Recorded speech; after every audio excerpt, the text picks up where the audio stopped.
बाज़ार में मिलने वाला बच्चों का बहुत ही पसंदीदा नली फ्राइम्स अगर घर में ही इतनी अच्छे परफेक्ट तरीके से बना ले फ्रेंड, तो बाज़ार से क्यों है ख़रीद के लाना। तो चलिए फ्रेंड, आज हम आप सबको बताएंगे कि बाज़ार जैसा बिल्कुल कुरकुरा और बहुत ही परफेक्ट तरीके से नली फ्राइम्स आप घर में कैसे बना सकते हैं। हेलो फ्रेंड, मैं हूं सुगंधा कुकिंग ब्लॉग्स में आप सभी का स्वागत है। अगर आज का वीडियो आपको पसंद आता है फ्रेंड, तो मेरे वीडियो को लाइक करिएगा, प्यारा सा कमेंट करिएगा और मुझे सपोर्ट करने के लिए मेरे चैनल को सब्सक्राइब करना नहीं भूलिएगा। तो चलिए फ्रेंड, नली फ्राइम्स बनाना हम शुरू करते हैं। तो इसके लिए हमें चाहिए होगा चावल का आटा, और यहाँ पे मैंने बहुत ही बारीक वाला चावल का आटा यूज़ किया है। तो यहाँ पे आपको ध्यान रखना है फ्रेंड कि चावल का आटा बारीक होना चाहिए, ना कि मोटा। और 1 कटोरी चावल के आटे में मैंने यहाँ पे 2 चम्मच मैदा डाला है, जो कि बाइंडिंग के लिए मैंने यहाँ पे यूज़ किया है। तो मैदे को यहाँ पे हमने डाल दिया है और सभी सामान को हम छान के ही यूज़ करेंगे। और उसके बाद यहाँ पे मैंने डाला है थोड़ा सा मीठा सोडा। आप देख सकते हैं, बस 2 चुटकी यहाँ पे मैंने मीठा सोडा डाला हुआ है। और स्वाद अनुसार हमें यहाँ पे नमक डाल देना है। जब भी आप इस तरह से नमकीन में कुछ बनाएं, तो वहाँ पे नमक का ध्यान रखना चाहिए, नमक हमें ज़्यादा नहीं डालना चाहिए। और इसके बाद इस तरह से आपस में सभी सूखे चीज़ों को इस तरह से हम मिला लेंगे। और उसके बाद जाके हमें क्या करना है, लेना है 1 कटोरी पानी। तो जिस कटोरी से मैंने चावल का आटा डाला था, उसी कटोरी से पानी का यूज़ करना है। और 1 कटोरी मैंने डाला है पानी, और इस तरह से धीरे धीरे करते हुए इस आटे में अच्छे से पानी को हम मिला लेंगे। एक ही बार में फ्रेंड यहाँ पे हमें ज़्यादा पानी नहीं डालना है, नहीं तो चावल का आटा जो है उसमें गांठ बन जाएगा और हमारा ये जो नली फ्राइम्स है उसे बनाने में हमें परेशानी आ जाएगी। तो इस तरह से मैंने 1 कटोरी और पानी डाल दिया है, और इस आटे को हम अच्छा पतला घोल बना के तैयार करेंगे। तो ज़्यादा भी हमें इस घोल को पतला नहीं करना है और ज़्यादा गाढ़ा भी नहीं रखना है। तो आप देख सकते हैं ये जो घोल है ये किस तरह का आपको दिख रहा है। इतना पतला घोल हमें बनाना है। तो बिल्कुल इस तरह का स्मूथ घोल बना के हमें तैयार करना है। और बाजार जैसा कलर देने के लिए यहाँ पे मैंने लिया है food colour, yellow food colour. और यहाँ पे हम बस 1 चुटकी के बराबर इस तरह से फूड कलर इस घोल में हम मिला लेंगे, तब जाके वो बिल्कुल बाजार की तरह कलर वाला, येलो कलर वाला फ्राइम्स बन के तैयार हो जाएगा। और आप देखेंगे फ्रेंड, बनने के बाद वो बिल्कुल बाजार की तरह आपको नज़र आएगा, और तलने के बाद बहुत ही अच्छा येलो कलर आपको मिल जाएगा। तो इस तरह से घोल में मैंने कलर को अच्छे से मिला लिया है। और अब जाके क्या करेंगे, इस घोल को हम रख देंगे साइड में और आगे की तैयारी हम शुरू करेंगे। तो आगे यहाँ पे मैंने लिया है एक कढ़ाई, और कढ़ाई में इस तरह से हम 1 गिलास पानी डाल देंगे। और अब जाके इस कढ़ाई में हमें डाल देना है इस तरह का एक रिंग। अगर आपके पास रिंग नहीं है फ्रेंड, तो आप कटोरी को उल्टा करके भी यहाँ पे ले सकते हैं। और उसके बाद मैंने यहाँ पे गैस ऑन कर लिया है, और यहाँ पे मैंने डाल दिया है 1 कटोरी उसके ऊपर।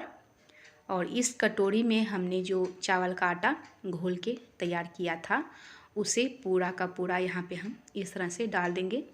तो अगर आपके पास छोटा वाला कटोरी है, तो आप छोटे वाली कटोरी में भी 2-3 कटोरी में एक साथ में डाल सकते हैं, अलग अलग कलर डाल के। और अब जाके ढक्कन लगा के इस तरह से हम 15 मिनट के लिए फ्रेंड इसे छोड़ देना है। और 15 मिनट हो चुका है। अभी मैं आपको दिखाती हूँ कि हमारा वो जो चावल का आटे का घोल है वो किस तरह का बना हुआ है। तो आप देख सकते हैं ये घोल बिल्कुल पक चुका है, जैसे कि केक हमारा पक के तैयार होता है। बस उस तरह से आप इसे एक चाकू की हेल्प से चेक कर लें। और ये जब पक के तैयार हो चुका है, तो उसे मैंने रख दिया है साइड में। और यहाँ पे ले लिया है एक थाली। थाली के ऊपर इस तरह से मैंने गंजी वाला जो प्लास्टिक आता है, जिसके अंदर गंजी बाज़ार में मिलता है, उसी प्लास्टिक को यहाँ पे मैंने लिया है। ये जो चावल का घोल पका हुआ है वो ठंडा हो चुका है, बस हाथ लगाने लायक हमें ठंडा करना है। और इस प्लास्टिक के अंदर किसी बर्तन से इस तरह से निकाल के इस प्लास्टिक के अंदर हम इस तरह से डाल देंगे। तो सारा का सारा जितना भी कटोरी में था, मैंने पका के तैयार किया था, सभी आटे को हम यहाँ पे एक ही बार में डाल रहे हैं। अगर आपके पास छोटा वाला प्लास्टिक हो तो इस तरह से आप थोड़ा थोड़ा भी इस्तेमाल कर सकते हैं, लेकिन कोशिश करें फ्रेंड कि ये जो पका हुआ चावल का आटा है वो गर्म होना चाहिए। और इस तरह से हम एक जगह पे सारा का सारा आटा जमा करके फिर बेलन से इस तरह से हम बेलते जाएंगे। और तब तक हमें बेलना है फ्रेंड, जब तक ये जो आटा है वो बिल्कुल स्मूथ बन के तैयार हो ना जाए, और वो हाथों में बिल्कुल भी चिपकना नहीं चाहिए। इतना अच्छा स्मूथ आटा बन के तैयार हो जाना चाहिए। तो बस इसे करने में हमें लगता है 10 मिनट के करीब करीब, और 10 मिनट इस तरह से अलटते पलटते हुए हम बेलन की हेल्प से इस तरह से दबाते हुए इस आटे को तैयार करेंगे। तो मैंने इसे 10 मिनट के करीब करीब अच्छे से बेलन से बेल लिया है। और अब जाके मैं आपको दिखाती हूँ कि हमारा आटा किस तरह का बनके तैयार हुआ है।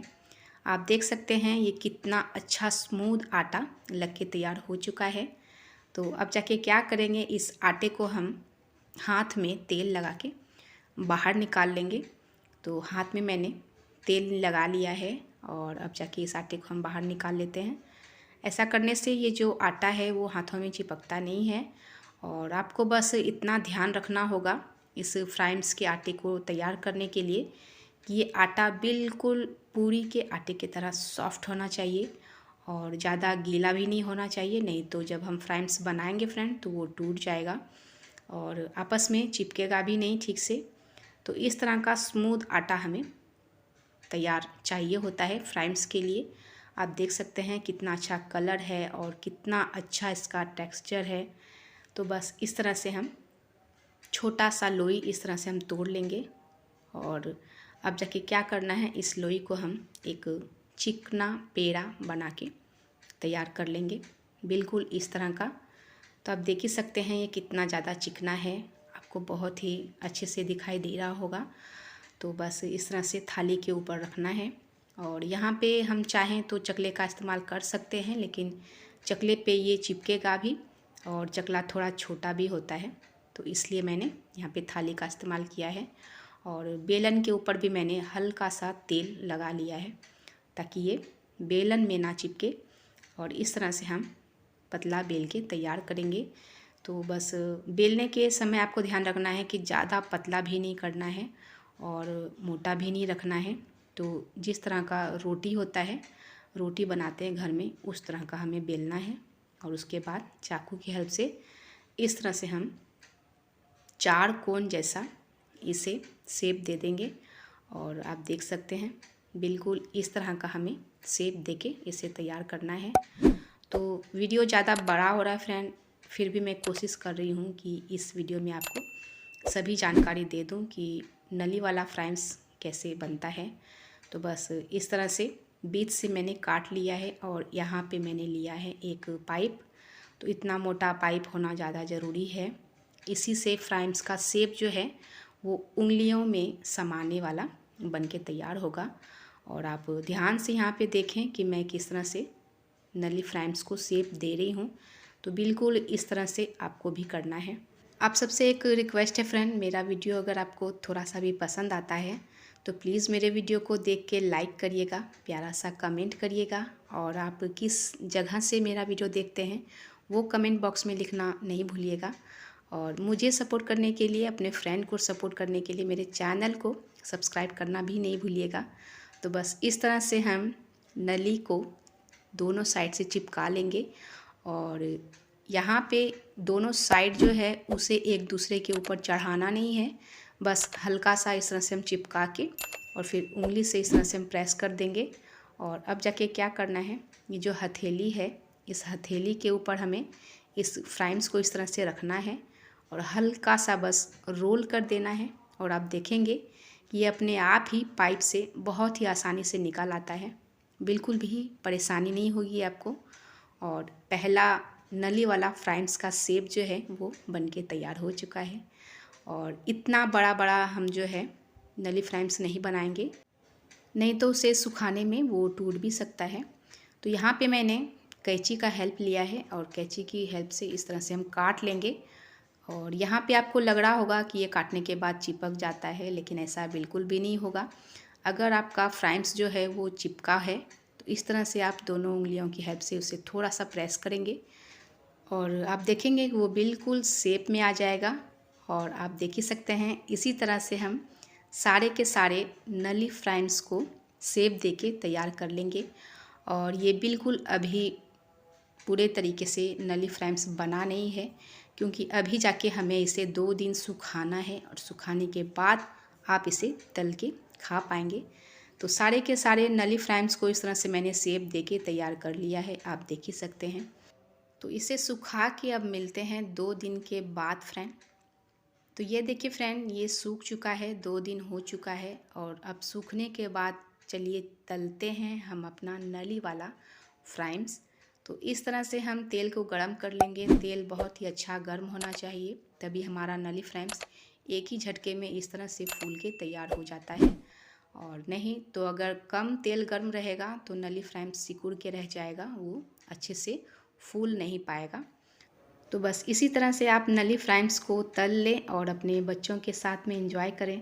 तो चलिए फ्रेंड, मिलते हैं अगले व्लॉग में अगली रेसिपी के साथ। आज के लिए बस इतना ही। वीडियो देखने के लिए आप सभी का बहुत बहुत धन्यवाद।